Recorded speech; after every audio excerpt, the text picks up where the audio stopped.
Sir আপনাকে একটা প্রশ্ন জিজ্ঞাসা করি। আচ্ছা কর। এক দেশে এক রাজা ছিল, তার নাম আবুল। এখন বলেন তো সবাই তাকে কি বলে ডাকতো? যেহেতু তার নাম আবুল, সেহেতু সবাই তাকে আবুল রাজা বলে ডাকতো। ওই দেশে একটা রানীও ছিল, তার নাম চুতমা। এখন বলেন তো ওই দেশের সবাই রানীকে কি বলে ডাকতো? ডাক্তার সাহেব, আমার বউয়ের প্রেসার মেপে দেখেন তো আমার বউ প্রেগনেন্ট কিনা। দূর মিয়া, আপনার বউ প্রেগনেন্ট কিনা তা প্রেসার মেপে কিভাবে বুঝবো? এটা তো অসম্ভব। তাহলে বাংলা সিনেমায় যে দেখলাম ডাক্তার নায়িকার প্রেসার মাপার পর বলে, কনগ্রাচুলেশন, আপনি মা হতে যাচ্ছেন। সবাই শোনো, আমাদের দেশে রোহিঙ্গারা 5 বছর ধরে আশ্রয় নিয়েছে। এই 5 বছরে 50 লক্ষ সন্তান জন্ম দিয়েছে। বর্তমানে আরো 10 লক্ষ মহিলা গর্ভবতী। স্যার আমার একটা কথা মাথায় ঢুকতাছে না। কি কথা? রোহিঙ্গারা কি আমাদের দেশে আশ্রয় নিতে আসছে নাকি হানিমুন করতে আসছে? বল্টু, তুই প্রেম করে বিয়ে করবি নাকি বিয়ে করে প্রেম করবি? অবশ্যই বিয়ে করে প্রেম করব, খালি বউ না জানলেই হয়। বল্টু বলতো, পৃথিবীর সব থেকে কিপটা মানুষকে? স্যার আমার পাশের বাসার আঙ্কেল। তুই কেমনে বুঝলি উনি পৃথিবীর সব থেকে কিপটা মানুষ? উনি 2 টাকা দিয়ে একটি চুইংগাম কিনে 1 ঘন্টা চাবায়। তারপর যখন দেখে চুইংগাম আর মিষ্টি লাগতাছে না, তখন সে চুইংগামে চিনি মিশায়া আরো 1 ঘন্টা চাবায়। বাবা, আমি একটা মেয়েকে পছন্দ করি, আমি তাকে বিয়ে করতে চাই। মেয়েটা কি তোরে পছন্দ করে? হ্যাঁ বাবা। তাহলে এই বিয়ে হবে না। কেন বাবা? যেই মেয়ের পছন্দ এত খারাপ, তাকে আমার ঘরের বৌমা হিসেবে কখনোই মেনে নিব না। ডাক্তার, আমার দাদা তাল গাছের উপর থেকে লাফ দিয়ে মাটিতে পড়ে ব্যথা পাইছে, তাড়াতাড়ি কিছু করেন। এই নেন গুড়া কৃমি মারার ওষুধ। দূর মিয়া, আপনি কি আমার সাথে ফাজলামি করেন? আপনি আমার দাদাকে ব্যথা কমানোর ঔষধ না দিয়ে কৃমি মারার ঔষধ দিতাছেন কেন? পুটকির মধ্যে গোড়া কৃমি কামড় না দিলে তো এই বয়সে তাল গাছের উপর ওঠার কথা না। তাই আগে আপনার দাদার গোড়া কৃমি গুলা মারতে হবে। বল্টু, তোর বাবার নাম কি? স্যার, গরুর পিছন দিয়ে যেটা বের হয় আর প্যান্টের ভিতর যেটা নড়াচড়া করে। মানে আমার বাবার নাম গোবর্ধন। বল্টু, তোমার সাথে আমার কিছু গুরুত্বপূর্ণ কথা আছে। তুমি যদি অনুমতি দাও তাহলে আমি সব খুলে বলবো। আরে ভালো কাজে অনুমতি লাগে না, তুমি খোলো। স্যার, কেউ যদি রোজা রেখে ভুলে পানি খেয়ে ফেলে তাহলে কি তার রোজা ভেঙে যায়? না, ভুল করে পানি খাইলে রোজা ভাঙে না। আর যদি কেউ ইচ্ছা কইরা ভুল করে পানি খায় তাহলে? দোস্ত জানোস, বিয়ে করার জন্য কালকে একটা পাত্রী দেখতে গেছিলাম। তারপর? পাত্রী এসে আমাকে নাস্তা দিয়ে গেছে দুধ আর আনারস। বলতো কেমনটা লাগে? পাত্রীর বয়ফ্রেন্ড আছে বললেই তো হয়, আমাকে জানে মারার দরকার কি? আচ্ছা বল্টু, বলতো কেমন ছেলে বিয়ে করার উপযুক্ত? যে ছেলে রাতের অন্ধকারে মোবাইলে চার্জার কানেক্ট করতে পারে সে ছেলে। বল্টু, কালকে আমার বিয়ের অনুষ্ঠানে অনেক খরচ হয়। আমি কিভাবে সব থেকে কম খরচে বিয়ের অনুষ্ঠান করব? তুই তোর বিয়ের অনুষ্ঠানে বিরতির ব্যবস্থা করবি, আর দুপুর হলেই বিরতির সময় বলবি সবাই যার যার বাড়ি থেকে খেয়ে আসেন, তাহলেই তোর বিয়ের অনুষ্ঠানে একেবারে কম খরচ হবে।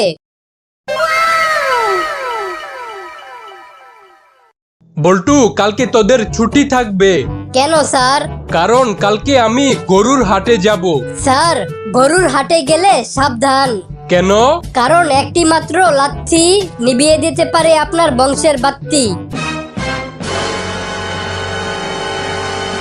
জানোস দোস্ত, সেদিন কাগজ দিয়ে নৌকা বানাইতেছিলাম আর পানিতে ভাসাইতেছিলাম। এভাবে অনেকগুলা নৌকা বানিয়ে পানিতে ভাসিয়ে খেলতে খেলতে পুরা ছোটবেলায় ফিরে গেছিলাম। তারপর? হঠাৎ বাতাস আইসা একটা নৌকারে উল্টায় দিল। ব্যাস, নৌকার উল্টা পার্ট দেখা আবার বড় বেলায় ফিরে আসলাম। আচ্ছা জান, তোমার শাড়ি পরা একটা ছবি দাও তো আমাকে। আমি শাড়ি পরি না। আচ্ছা ঠিক আছে, শাড়ি না পইরাই দাও। বল্টু, তুমি আগে আমাকে মুলা কিনে খাওয়াইতা, এখন খাওয়াও না কেন?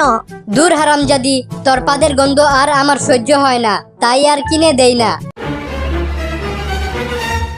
বল্টু, তুই অনেকদিন পর আমার বাসায় বেড়াতে আসলি।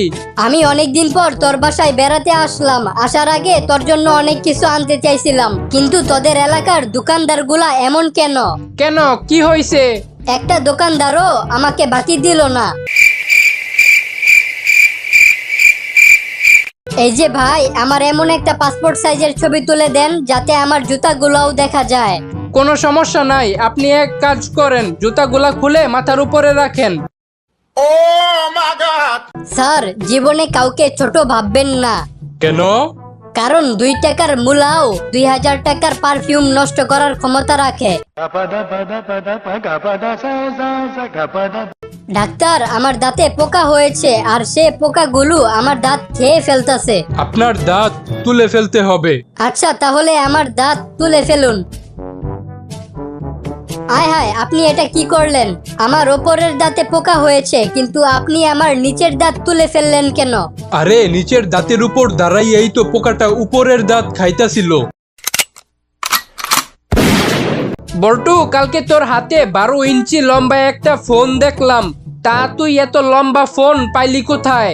পাহাড়ের পিছে এক সাধু বাবা বসে, তার কাছে মানুষ যা চায় তাই পায়, আর উনি আমাকে ওই 12 ইঞ্চি লম্বা ফোন দিছে। কি কস? তাহলে আজকেই আমি ওই সাধু বাবার কাছে যাব আর একটা জিনিস চাইবো। একটা কথা মনে রাখিস, উনি কিন্তু কানে কম শুনে, তাই একটু জোরে জোরে কথা বলিস। আচ্ছা ঠিক আছে। কিরে, তোর মন খারাপ কেন? দূর বেটা, ওই সাধু বাবা আস্তা বয়রা। আমি উনার কাছে 1 বস্তা হীরা চাইছিলাম, বাসায় এসে বস্তা খুলে দেখি 1 বস্তা জিরা দিছে।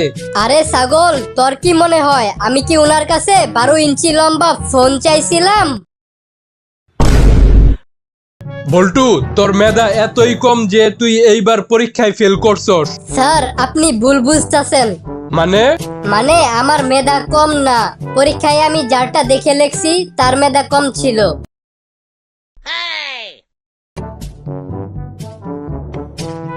বল্টু, আজকে টিভিতে খবর দেখছো? কই না তো। কেন, কি হয়েছে?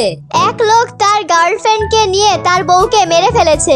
আরে তুমি কোনো টেনশন কইরো না, আমার গার্লফ্রেন্ড আবার ওরকম না। ডাক্তার সাহেব, আমার মাথায় অনেক ব্যথা করতেছে, কিছু করেন। আপনি বাসায় গিয়ে বেশি বেশি পচা বাসি খাবার খাবেন। পচা বাসি খাবার খেলে কি আমার মাথা ব্যথা কমবে? আরে না, আপনি পচা বাসি খাবার খেলে আপনার পাতলা পায়খানা হবে, আর পাতলা পায়খানা হলে আপনি আমার কাছে আসবেন আর আমি আপনার পাতলা পায়খানার চিকিৎসা করব। ওই মাথা ব্যথার চিকিৎসা আমি জানি না। স্যার, আপনাকে একটা প্রশ্ন করি। আচ্ছা কর। যে দেয় সে বলে না, যে নেয় সে জানে না, আর যে জানে সে নেয় না। বলেন তো জিনিসটা কি? পারলাম না, তুই বলে দে। বাস। স্যার, চলেন একটা খেলা খেলি। খেলাতে আমি জিতলে আপনি আমাকে 1000 টাকা দিবেন, আর আপনি জিতলে আমি আপনাকে 1000 টাকা দিব। তা খেলাটা কি নিয়ে? খেলাটা হলো, আমি আপনার সাথে কথা বলতে থাকবো, আপনি মুখ দিয়ে কালো রং শব্দটা বলবেন না, আর যদি ভুলেও এই কালো রং শব্দটা বলে ফেলেন তাহলে আপনি এই খেলাতে হেরে যাবেন আর আমাকে 1000 টাকা দিবেন। আচ্ছা ঠিক আছে। আপনার শার্টের রং কি? সাদা। আমার চুলের রং কি? লাল। আকাশের রং কি? নীল। দেখছেন, আপনারে নীল রং বলতে না করছিলাম। না না, তুই তো আমারে কালো রং বলছিলি। এই জন্যই তো আপনারে বলদ ডাকি।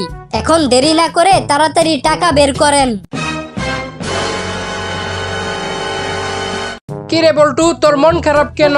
আমার অনেক রাগ উঠতাছে। কেন? কালকে রাস্তার মধ্যে আমার গার্লফ্রেন্ডের জুতা খুলে গেছিল, তারপর যখন আমি ওর পায়ের জুতাটা পরাই দিতে নিছি, তখন কোন হারামজাদা যেন আমাদের ছবি তুলে ফেসবুকে পোস্ট করে ক্যাপশনে লেখছে, মায়ের পায়ের নিচে সন্তানের বেহেশত। বলতো কেমনটা লাগে?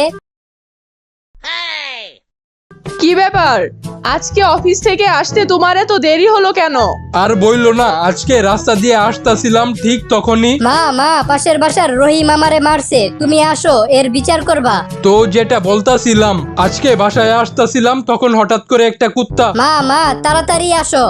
বল্টু, একটু চুপ হয়ে দাঁড়া, আগে আমাকে কুত্তাটার কথা শুনতে দে। কিরে বল্টু, তোর মন খারাপ কেন? আর বলিস না, শীতকাল আসতেছে, এখন গোসল করার জন্য প্রতিদিন গরম পানি করতে হবে, আর প্রতিদিন এই পানি গরম করা আমার ভালো লাগে না। আরে বলদ, প্রতিদিন পানি গরম করা লাগে নাকি? একদিন বেশি করে পানি গরম করে ফ্রিজে রাইখা দিলেই তো পারস।